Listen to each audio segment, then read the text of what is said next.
Well, my name is Banu Özden, and thank you very much for coming to listen to me, and hopefully you will enjoy this presentation. I'm sure you all know a lot about Turkish cuisine, so I will try to include some stories maybe you don't know, and that will keep it interesting. I would like to first talk a little bit about where I work. I work at the Culinary Arts Center, which is Yemek Sanatları Merkezi, or YESAM in short. It's located in the Nur Osmaniye building, and there we are working to preserve and promote Turkish cuisine. That's one of the things that we do there. And we also hold seminars like this every month, sometimes in Turkish, sometimes in English. And we also do food demonstrations, the most popular one being the Akide Şeker demonstration. We have groups of usually foreigners coming in to watch the whole process of how Akide Şekeri, the traditional Turkish hard candy, is made, using the traditional Ottoman techniques, because we don't use any machines and everything is handmade, hand cut. You see over here our chef. This is our famous candy chef. You can find his pictures all over the internet. His name is Hüseyin Aksoy. He has just poured some candy mixture and he's going to start making the candy. And then over here you see the chefs making mantı, the traditional ground beef filled dumplings. And we also try to do some culinary tours around Turkey. Our most popular one is actually to the Ayvalık region, where we cooperate with Nar Gourmet, and we visit there during the olive harvesting season, and we visit the olive groves and we visit the olive oil factories. We eat a lot of wonderful dishes all made with olive oil, and we also visit some museums that have our antique olive oil making equipment.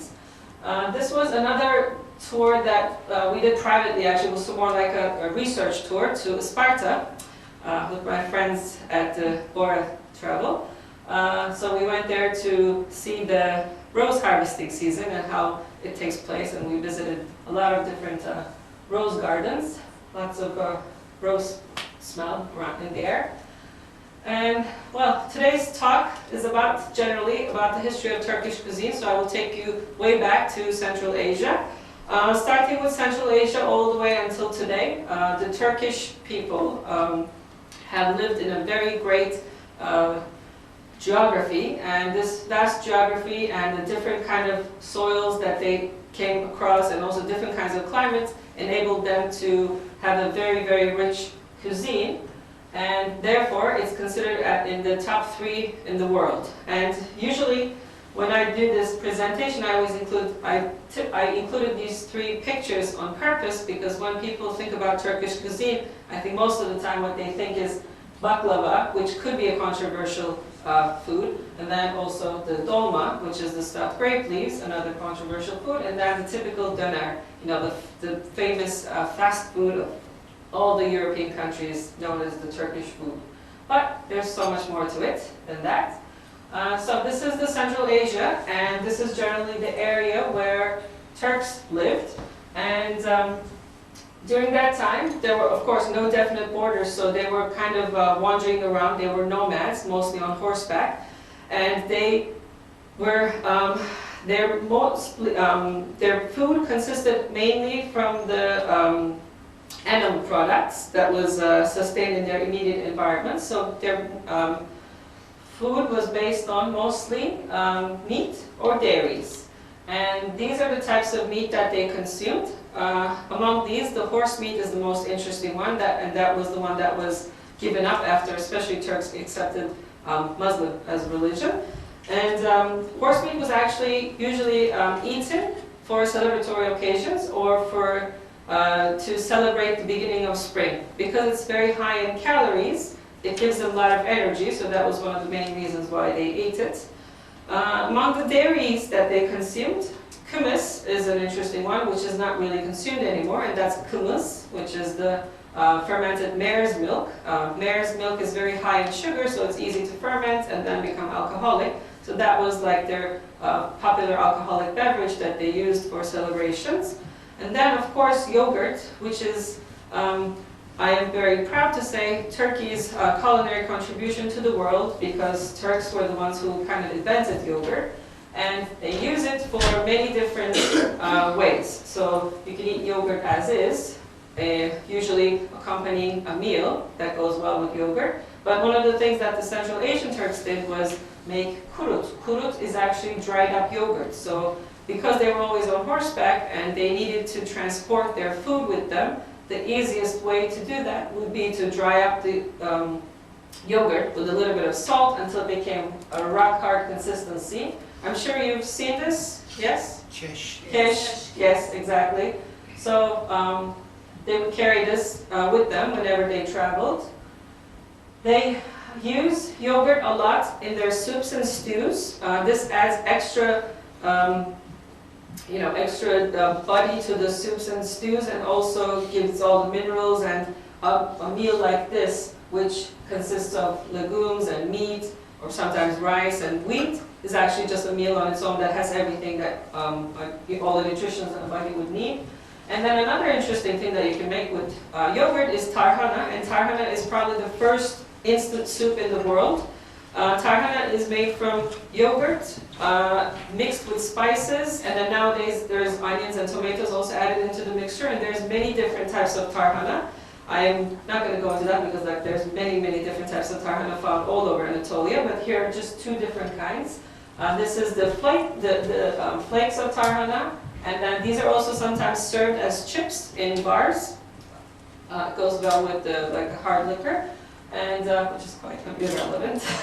And then also the granules, which in both cases you just melt it in water and then just stir it while you're cooking it. You need to stir it, otherwise it will stick to the bottom of the pot. For about 20 minutes you have a very nice nutritious soup, and this is a popular winter preparation done in the villages. So in the summertime these yogurt mixtures are dried up in the sun and on large bed sheets, and then either they make little rock-like pieces, or they make flakes like this, or granules once they've passed the dried up tarhana through the food processor, and then you can keep it in jars all winter long.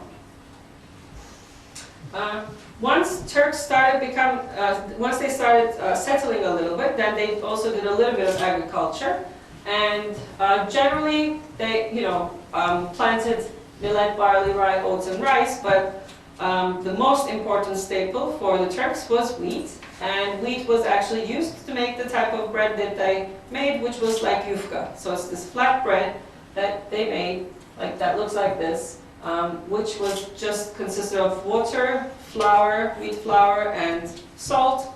And this mixture would be stretched out, cooked on metal tin sheets with fire underneath, and then once it's cooked, it's easily transportable. It's very light to carry. In fact, they also carried that tin metal sheets on the back of their horses, so they were known to carry their ovens on the back of their horses. And of course, this cooks very quickly. It doesn't need to leaven, so it's a very simple and easy way to eat bread.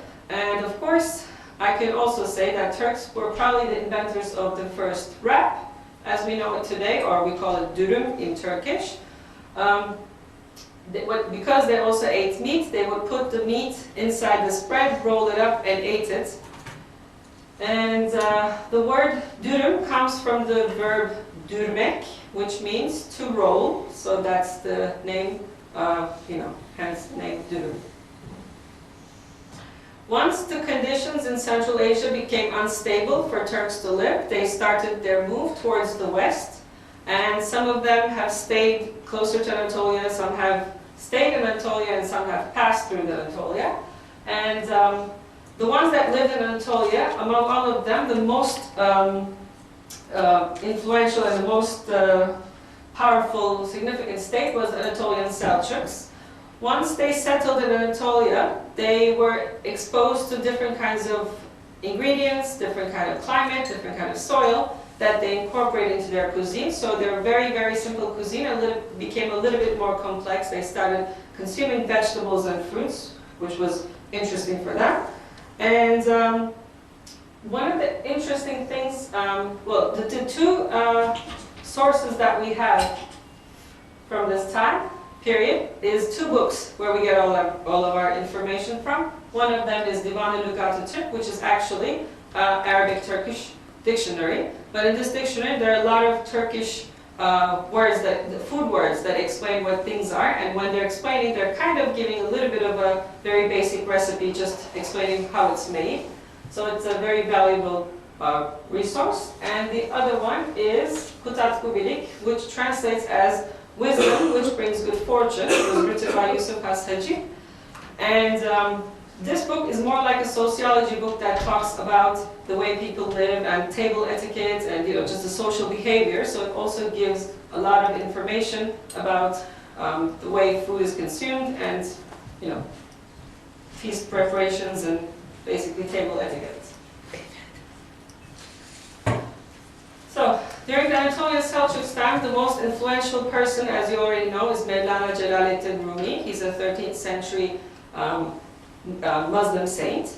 And after his death, to follow up with his beliefs and what he was trying to accomplish, the Dervish Lodge was established. And this was actually, the Mevlevis established the Dervish Lodge, and that way you can, they could train Mevlevis, and they could train them basically.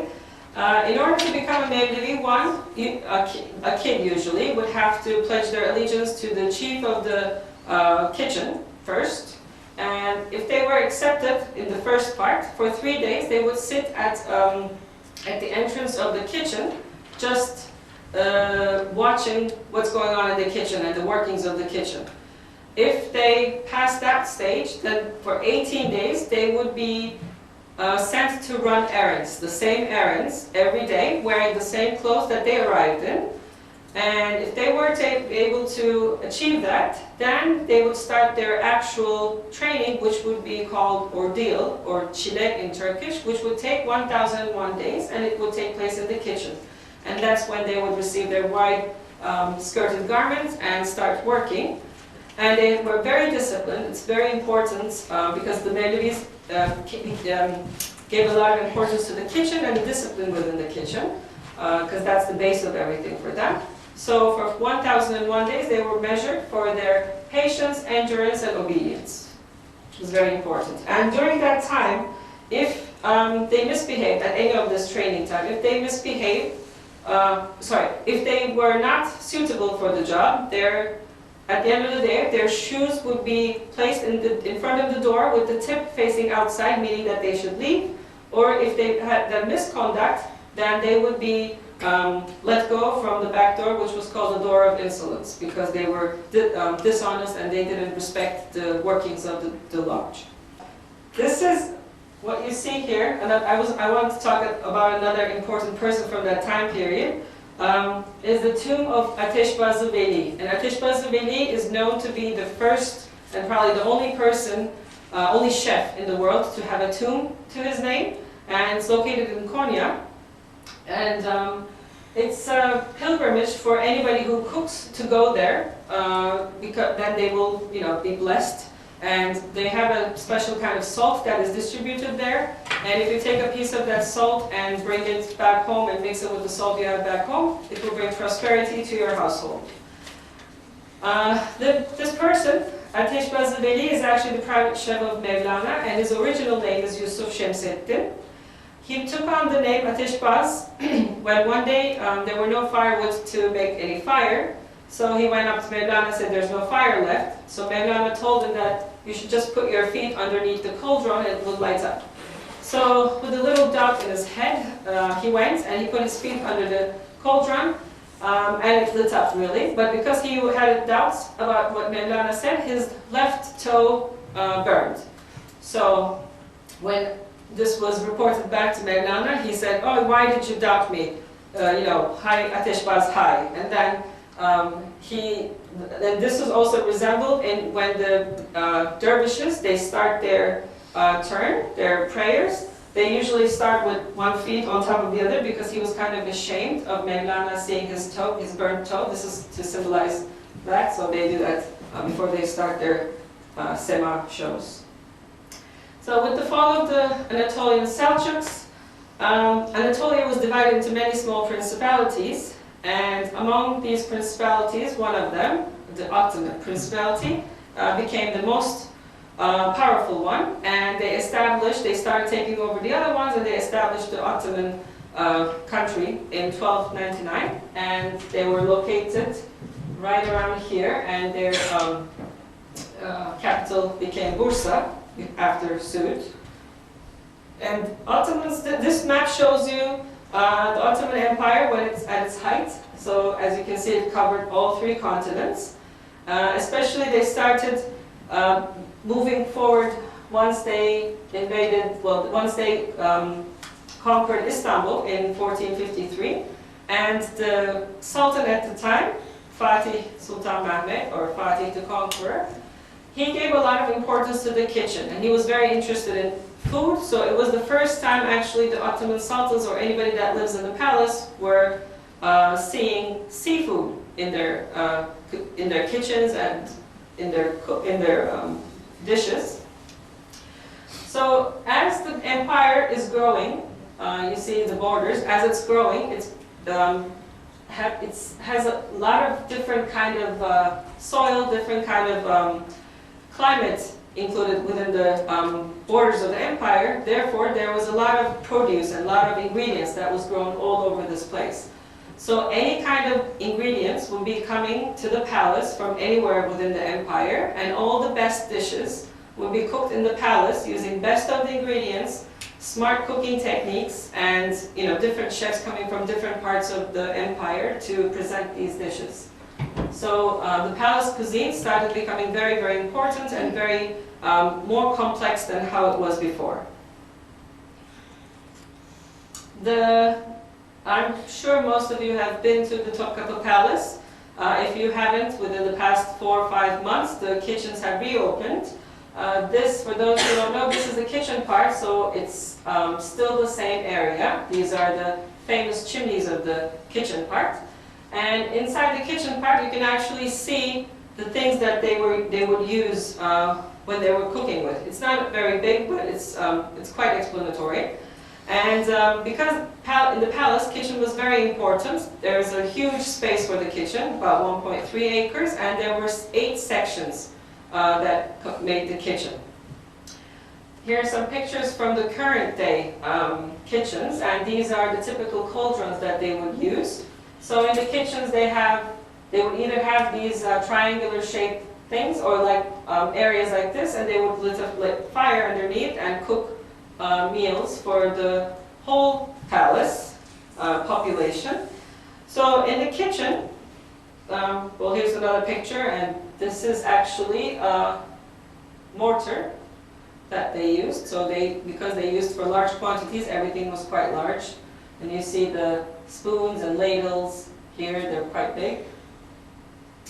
There were different kitchens to cook food for different types of people that lived in the palace. Kuşhane mutfağı was used to cook food for the Sultan.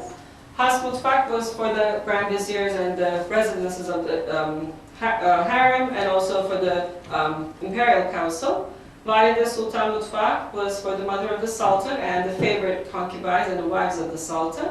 And then finally, as an example, Kızlar Ağası mutfağı would be the kitchen used to cook food for the heads of the harem.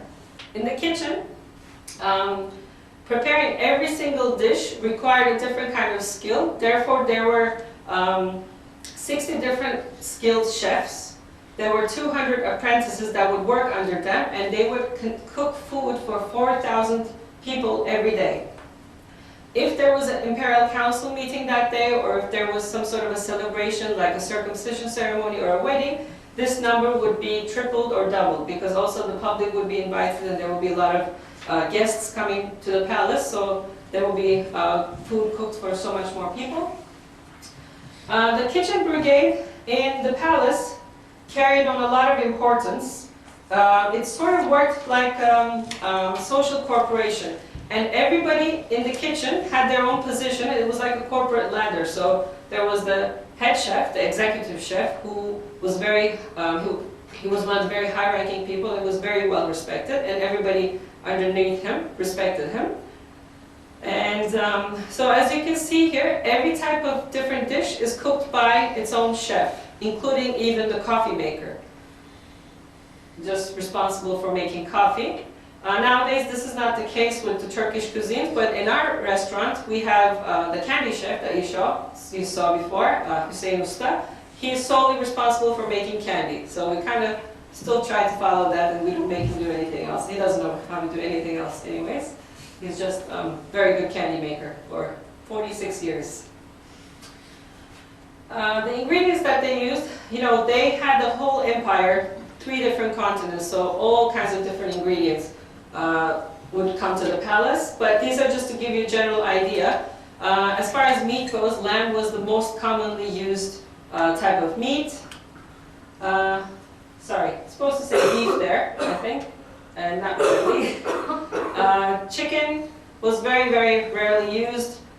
Beef was also very rarely used, and everything else would be probably based on if they went hunting, then they would have some sort of different kind of game meat going on. Seafood and fish was very rarely used. The first sultan was Fatih Sultan Mehmed, who started incorporating seafood and different kind of fish, seasonal fish, into their dishes. They used all kinds of fruits and vegetables. The grains, wheat and rice, were the most common ones, and rice was actually a very valuable dish. Nowadays, rice is considered like a side dish, but at that time, it was almost as important as eating any type of meat dish. The spices were actually very interesting because they would use quite a lot of spices, but just to add aroma to the food. So don't think like Indian cuisine, but it had all these different kind of spices that are not used anymore, especially like coriander and cinnamon and cardamom and cloves in actual cooking, not desserts, was quite interesting to the times from now, because now the Turkish food is a little bit more blander than what it was before, I guess, but still as tasty. Herbs, they would use a lot of herbs, and the interesting ones that are not really used that much anymore is tarragon and cilantro, probably. To make the food or dishes a little bit, to give them a little bit sourness, they didn't have, they didn't grow any lemons within the Anatolia especially, so the lemons would be coming from the island of Chios directly to the palace as lemon juice or sometimes as lemons. But everywhere else, if they wanted to make any dish sour, they would use verjuice or pomegranate molasses or sometimes the sour plum juice. Onion and garlic were the most common aromatics, and as far as fat goes, they would use clarified butter or the tallow fat, which is the, we call it the tail fat in Turkish. Kuyruk yağı was the most commonly used types of cooking fats. The new ingredients that was used in the Ottoman times entered into the palace or entered into the Ottomans quite later on, so between 18th and 19th centuries. And as soon as tomatoes entered, it was actually first green tomatoes were used, and once they turned red, they would be thrown away. These all came from the new lands, and they incorporated them into the Turkish cuisine very quickly, and now tomatoes are almost an indispensable item in any kind of Turkish dish. And Turkey is quite interesting because Turkey is actually not from Turkey, and I never knew why Turkey was called Turkey, the animal or the country. But apparently Turkey, as the animal, came from India into the Ottoman land. And we call India Hindistan, therefore we call the animal Hindi. And then I think the Turks or the Ottomans didn't really like the taste of it, so they sold it to England, and then because England bought it from Turkey or Ottoman times, they called it Turkey, so that's the name of Turkey that got stuck with the animal. Talk a little bit about the eating habits of the Ottomans. You probably would notice if you go to the Topkapı Palace that there are no dining rooms there, because any room could be turned into a dining room with the help of a tray called sini that you see in this picture, in this miniature over here. So this sini is actually a large tray that would sit on a tray stand, and on a tablecloth that would be actually placed on the floor, and then everybody would sit around it and eat from the middle. Mostly they would use their hands to eat with, or they would eat with spoons. And typical dining, like a dining experience would be, actually eating would be very quick process, and all the food would arrive one after the other, and everybody would only take about 2 or 3 spoonfuls of the food, and then it would be taken away and the new food would come. It was not a nice behavior to speak at the table or laugh at the table. All you had to do was just eat quickly and then just get up. It wasn't a very social experience at the time. And the menus were actually quite simple. It would just basically consist of a soup and then a meat dish and then a carbohydrate dish, which would be like a rice pilaf or a börek, and then a vegetable dish and then a dessert. And then in some situations, in case the guests were still hungry, then they would be offered another rice pilaf, and then the fruit compote would be the end of the meal. During the Ottoman period, there would be feasts held at the palace, and these feasts would be usually happening after certain ceremonies or certain meetings. So the most common one was the council meetings that took place at the palace, and after the council meeting ended, the council members would be given a nice feast. And as you see from this miniature, the Sultan is far away from everybody else who's eating. That's because the Sultan always ate by himself. He was never accompanied by anybody, including his wives or his children. And this was a rule established by Fatih, Sultan Ahmet. And then another type of feast was given to the Janissary army, and this would take place every 3 months when they would go to the palace to receive their salaries. After they received their salaries, they would be given out food that was placed on the ground like this, and it would be plates of rice, plates of lamb, and when the head of the army would just give the go, then they would just run to the closest plate that they can get and grab it. That's why it's called the bowl swag, because everybody just got whatever they could get their hands on. And another kind of celebration that took place was the circumcision ceremonies or the weddings. And for these, of course, decoration is very important, and during that time, the decorations that they would use would be all made from candies. So they would make, as you see in this miniature over here, they would make little candy gardens, and these candy gardens would have trees and animal shapes all made out of candy, which is akide şekeri that you see here. And also these guys that would work as the servants, they would also parade through the area where the feast is taking place, and they would just have like trays full of figures made out of candies. Akide şekeri was also an important thing for the Janissary army because, like I said, whenever they were receiving their salaries every 3 months, if they're happy with the system, they would present the Grand Vizier and the dignitaries with a packet of this candy to symbolize their loyalty to the state and to the Sultan. Because the word akide comes from the Syrian Arabic dialect of the word akida, which means loyalty. It also means to thicken, and that comes from using grape juice. And in order to make the akide şekeri, they would just boil the grape juice until it thickened a lot, and then they would make the candy. So it has these double meanings.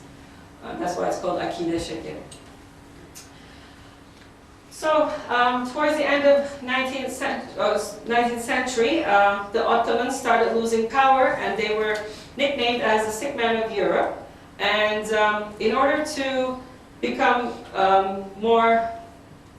look more sympathetic towards their European friends, they started to lose their classical methods and the classical way of living, and then they started changing their habits and behaviors, and they moved to the Dolmabahce Palace, which was built using classical Ottoman style mixed with neoclassical and Baroque and Rococo styles. And they changed their eating habits, of course, and they moved to tables and started using proper silverware, and they just, started seeking closer interactions with their foreign friends, especially European friends, by inviting them over to the palace for, you know, feasts and dinners and celebrations. And that simple menu that I just showed you became this elaborate menu, because in order to look more sympathetic towards their allies, they started incorporating more French type of dishes into their cuisine. So when they're serving something, we look at this sample menu. You can see that only things that are sort of Turkish Ottoman are börek, and then the Ali Pasha pilavı, and that's basically it. There are some English influences and some French influences. So this would be like a typical menu that was offered to the foreign guests that would come to the Dolmabahce Palace. This kind of continued on with the hotels, with the establishment of the hotels in Istanbul. So because all the royalty and all the everybody that lived in the palace were kind of eating this combined cuisine, the classical Turkish cuisine stayed in the mansions and in the homes of the regular public. With the establishment of these hotels, again in the like mid 19th century or late 19th century, they started incorporating Turkish cuisine with French cuisine in their restaurants, because they would receive both Turkish clients or Ottoman clients and also foreign clients. So in order to cater to their taste, they would serve both kind of cuisines. This kind of continued on towards the Republic period. So with the establishment, with Turkey becoming Republic of Turkey in 1923, the French influences didn't go away magically. It still remained a little bit. And this we can see with the menus that we see from the Atatürk's time, especially when he had some foreign guests. The menus, again, would be a little bit of, not really mixed, but maybe mostly French style. And this was a sample menu that was given, the dinner given in honor of the Shah of Iran. So I just translate as wonderful beef stock. I'm guessing it's a consomme because it says Şahane et suyu. That's the exact translation. And then they will have all these like French-style sauces like chambertin or barijoule. I'm not really sure about the pronunciation. But, you know, they stuck to one Turkish thing, which would be the wines, just one of them, Ankara incisi, and then the rest would be French wines. Another example is from here, and that was given, it was the menu that was given in the honor of the Swedish prince, I suppose, Gustav Adolf. And this is also mostly French. Well, they have a börek at the end, so that might be the only Turkish thing. And then they have this time two types of wines, Ankara incisi and Çankaya Yakutu from Turkey. Towards the end of 19th century, with the establishment of those hotels that I told you about, Pere Palace and Tokatlıya, there were also restaurants that started opening up. These are the most famous ones from that time, and fortunately enough, they all still remain today. Some of them have closed, like a very famous restaurant called Karpiç in Ankara has closed down. But Abdullah Lokantası is located in Beyoğlu area, and then Bayram is no longer in Beyoğlu or in Karaköy, but it's only in Kadıköy area, and it's still as it was. They didn't change the interior, which is quite nice, but they made a new one in Bebek. So this is the typical French-style pastry shop. And then Konya Lezzet Lokantası just became Konyalı at the moment, and they just reopened again in Sirkeci. That's the relatively nicer one, better than the one that is in the Topkapı Palace. And also, with the establishment of the Republic period, cookbooks also became a bit important, and also food writing became important.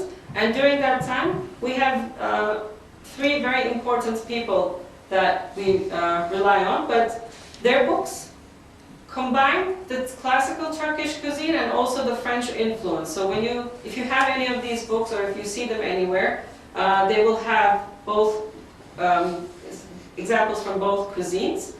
They were the first ones to write a cookbook with using the modern Turkish language.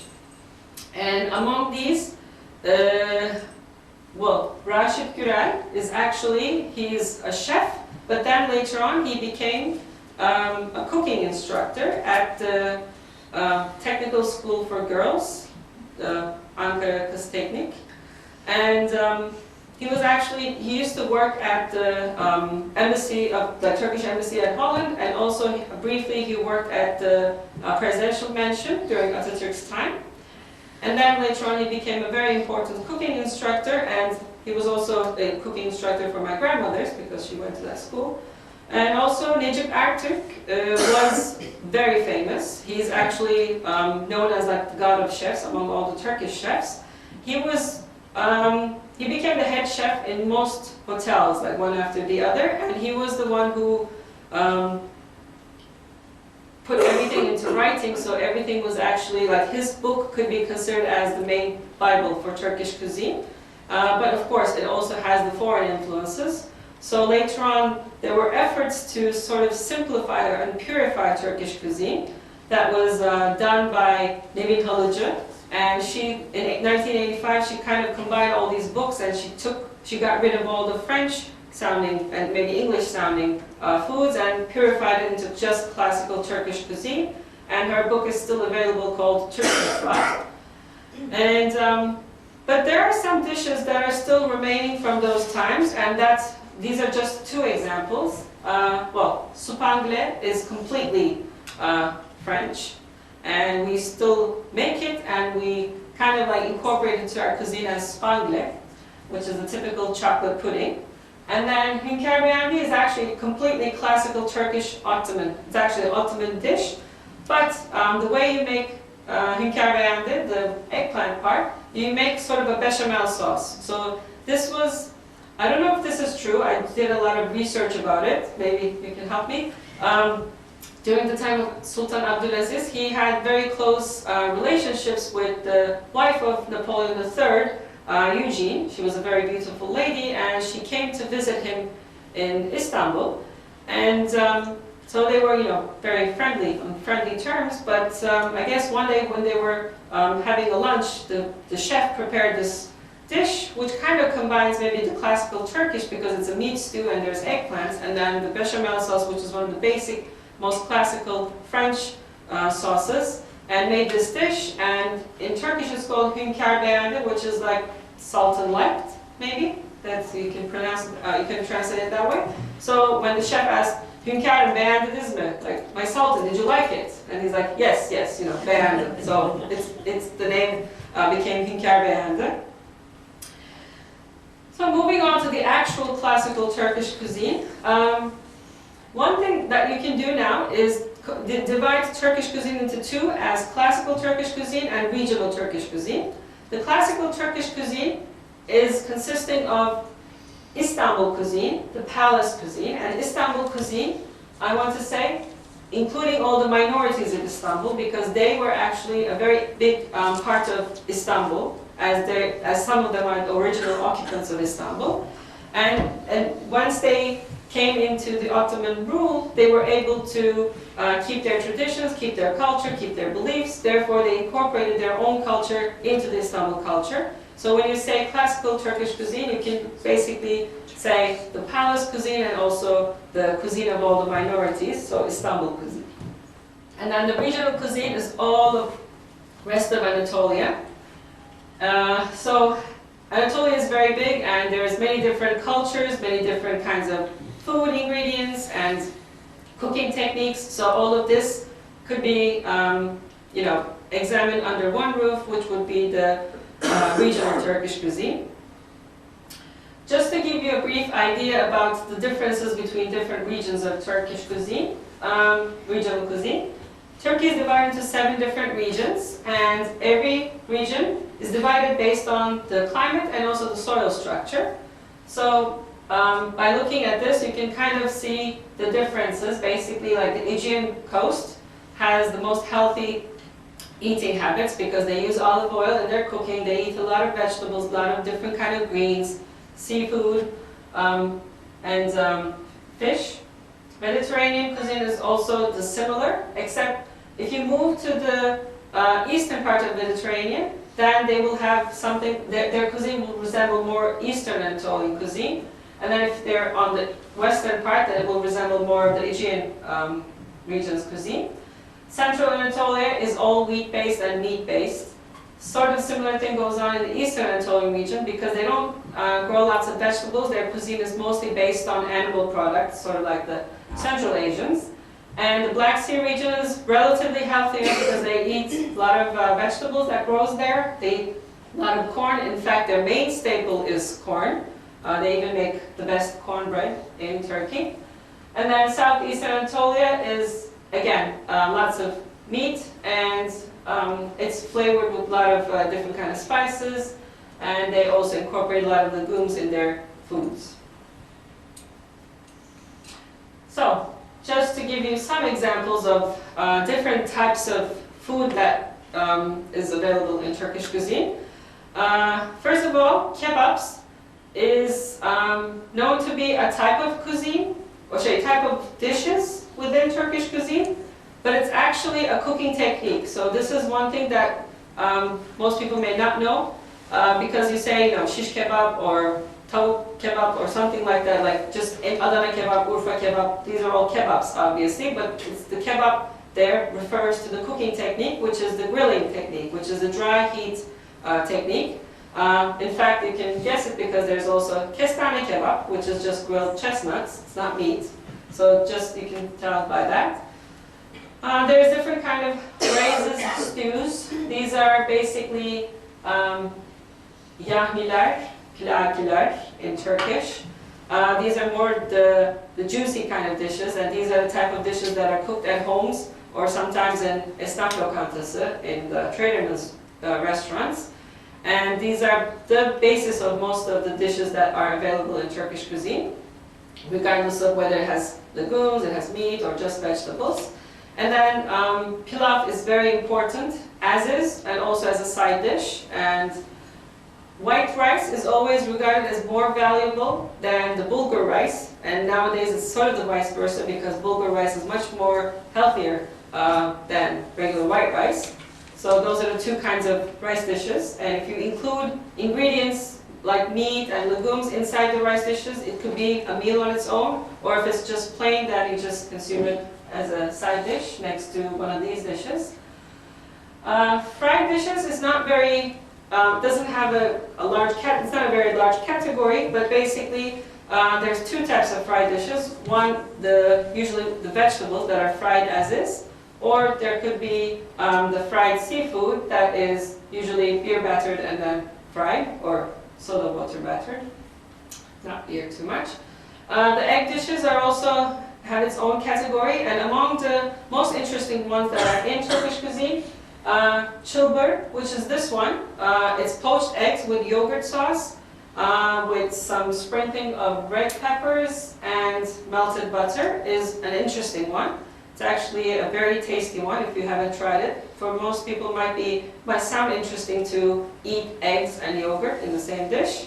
And then this one is a very, very valuable Ottoman dish called soğanlı yumurta. It's eggs with caramelized onions. This is actually a very, very important dish for the palace, because every Ramadan, on the 15th day of Ramadan, the Sultan would eat this to break his fast.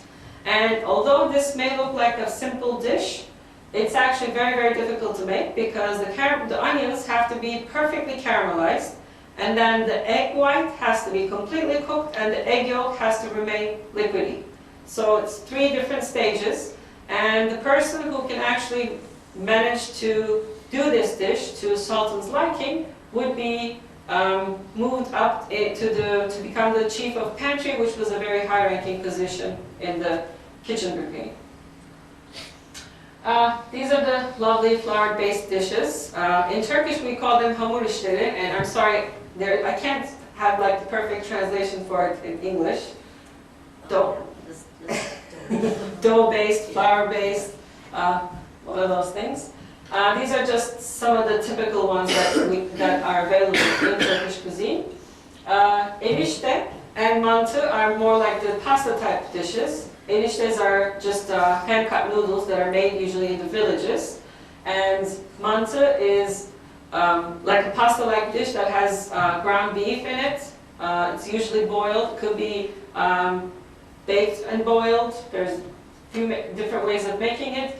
And then served with a lovely yogurt sauce and some red pepper and also melted butter. Some people prefer to put a little bit of tomato sauce on top. Börek is one of my favorites. It's actually, it's a very, very, there's no way to translate it. I think if one has to learn about Turkish cuisine, they should just learn börek as is. There's many different types of böreks all over Turkey, different cooking techniques. It basically uses yufka, and yufka I showed you in the first slides, that flat bread, but softer version of that. And it just gets fillings of cheese, mincemeat, potatoes, spinach, sometimes in the Aegean coast especially like all mix of wild herbs, which is quite tasty. And sometimes even different ingredients like pumpkin and green lentils. So there's different regions make different böreks, and they use different kind of cooking techniques because you can fry them, you can bake them, and of course, most important one is su böreği, which is a very, very difficult one to make because the yufka layers are actually hand stretched and then they're boiled and then layered with melted butter in between, and then the middle part gets cheese with sometimes parsley, sometimes just cheese. And it actually is not baked or not fried, it just cooks over the stove. So there's a special tray that kind of looks like this, and it sits on a very large stove that's big enough as the tray, and then once one side is cooked, it's flipped over to the other side and cooks on the other side. And then gözleme is a very typical village dish. That's just a similar kind of yufka with, again, a filling that's cooked on a flat grill. So this could kind of resemble the cooking method of the Central Asian Turks. And then vegetables cooked in olive oil, of course, zeytinyağlılar is a very important part of Turkish cuisine, especially Istanbul and also the Aegean coast and the Mediterranean coast that use a lot of olive oil. This is a very big part of their cuisine. And salads and mezes, this is just very general. Meze is like its own category. There's so many different mezes, but when you think of mezes usually, you think of Istanbul cuisine because that's where you see the influence of all the minorities that are found in Turkey, in Istanbul.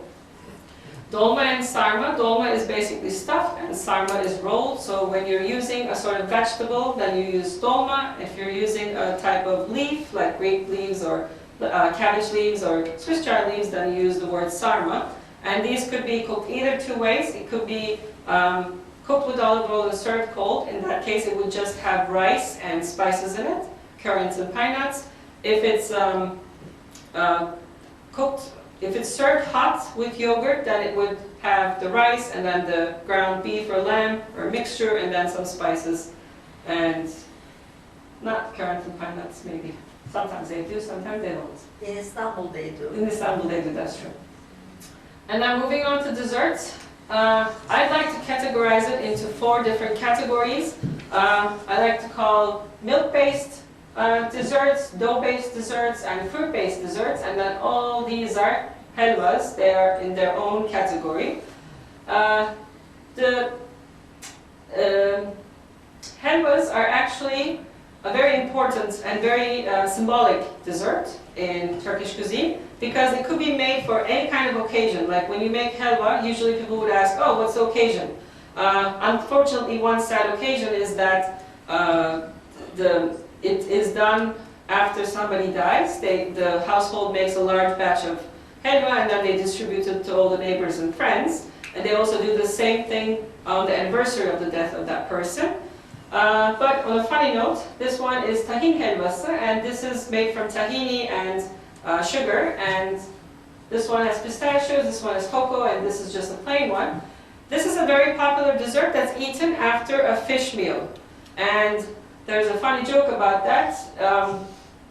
The reason why we eat tahin helvası after a fish meal is so that the fish can understand it has passed away. Moving on to drinks. These are the typical drinks of Turkish cuisine.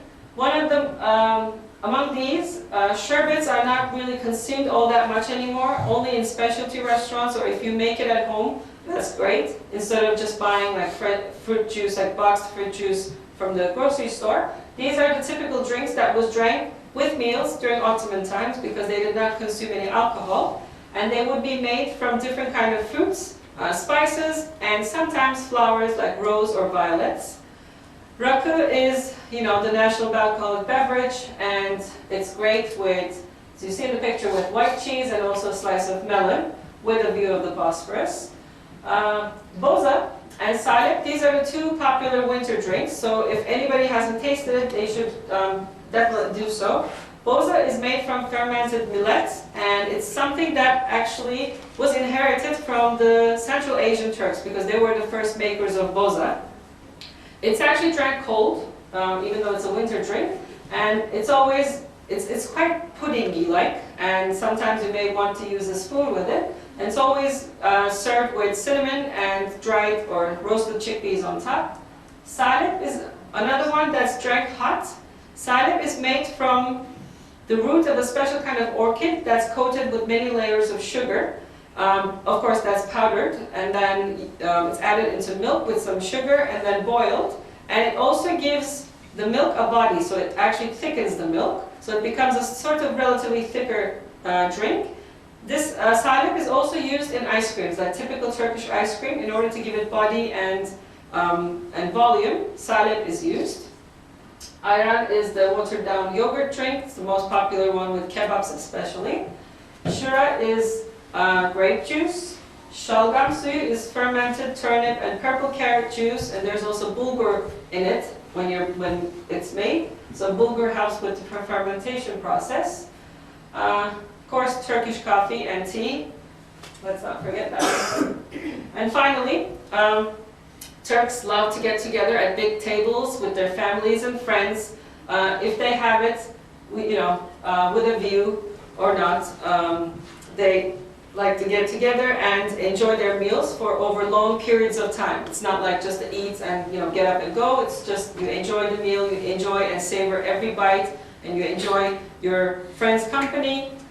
Here's some pictures, and this is actually from our olive harvesting trip that we took last year, 2013, a few years ago. It was a very wonderful meal at the village of Çamlıbel, and it was like a family table. After spending 2 days with everybody, we all became very good friends. This is a typical table from the village, and this is probably from a wedding. During the weddings, they prepare these meals depending on the number of people that sits at the table. And this is sort of resembles the similar style that the Ottomans did. Everybody eats from the middle. This is a typical, Bosphorus drinking scene. It's a meze dinner, and they're doing şerefe, and some other breakfast tables from around the country. Thank you very much for listening to me.